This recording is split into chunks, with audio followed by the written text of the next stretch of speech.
আমার নাম দীপ আজাদ। আমি নাগরিক টেলিভিশনে কাজ করি এবং বাংলাদেশ ফেডারেল সাংবাদিক ইউনিয়নের সব মহাসচিব। প্রশ্ন খালি সামনে থেকে আসে কেন, পিছনে নাই? মাননীয় প্রধানমন্ত্রী, আপনাকে ধন্যবাদ জানাচ্ছি। চান্স পায় না।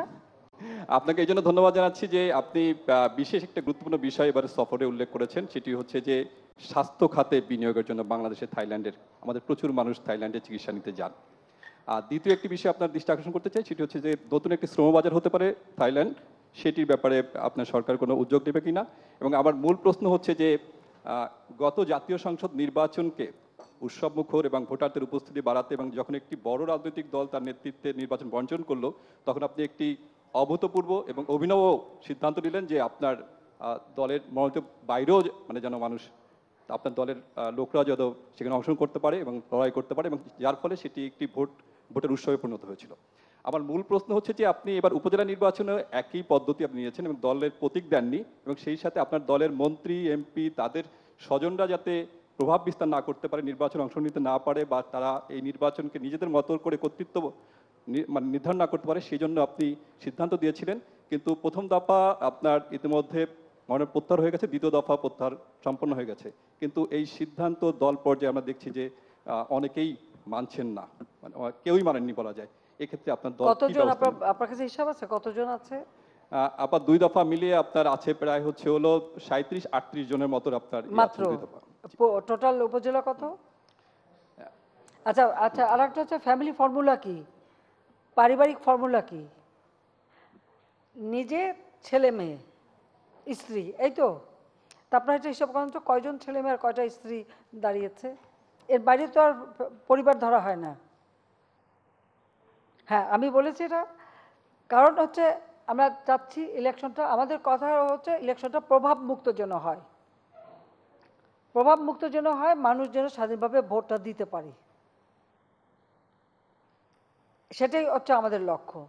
আবার আমাদের আওয়ামী লীগ যেহেতু আমরা করি, আমাদের অনেকে তো পরিবারে অনেকে তো দীর্ঘদিন ধরে এক একটা জায়গায় তারা তারা আগেই নির্বাচন করে, মানে যিনি এমপি হয়েছেন তার বহু আগে থেকে নির্বাচন করে, কেউ ইউনিয়ন বোর্ডের চেয়ারম্যান বা ইউনিয়ন কাউন্সিল চেয়ারম্যান, কেউ উপজেলা চেয়ারম্যান, সেরকম তাদের তো ট্র্যাডিশনালি আছে।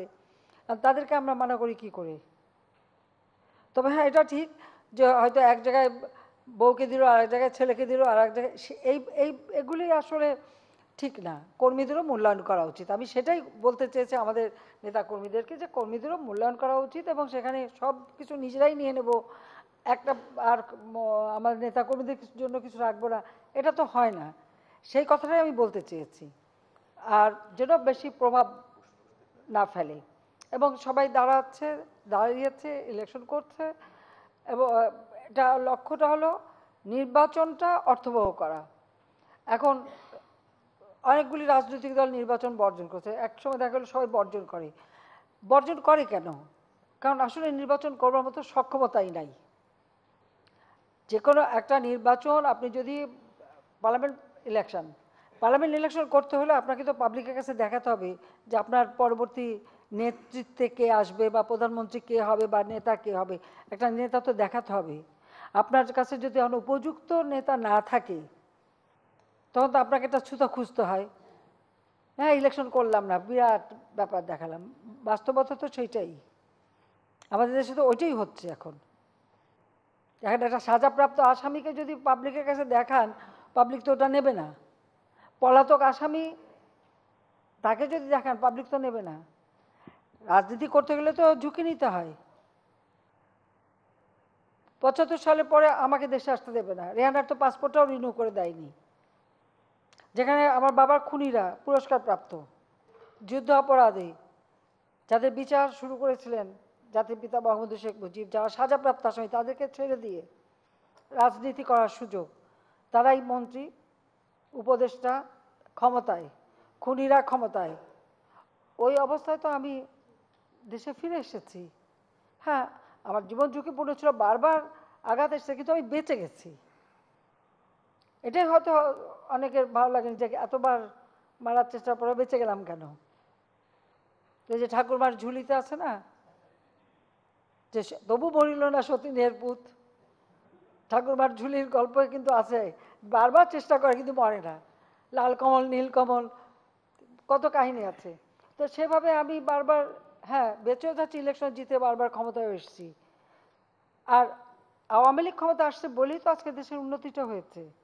আওয়ামী লীগ ক্ষমতা আসছে বলেই তো আজকে অন্ততপক্ষে বিশ্বব্যাপী মাথা উঁচু করে দাঁড়াবার বা কথা বলার একটা সুযোগ সৃষ্টি হয়েছে বাঙালিদের। আগে তো তা ছিল না।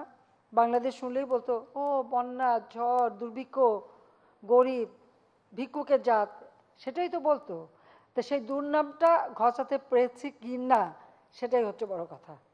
আর নির্বাচন, ঠিক আছে, আরও অনেক দেশে তো নির্বাচন হচ্ছে, আমরা দেখব, আমরা অবজারভার টিমও পাঠাবো, দেখি কেমন নির্বাচন হয়। হ্যাঁ, সেখানকার মানুষ কীরকম ভোট দেয় আমরা দেখব। আমরা তো, আমাদের চেষ্টা হচ্ছে আস্তে আস্তে এই প্রক্রিয়াটাকে আরও গণমুখী করা এবং আরও স্বচ্ছ করা।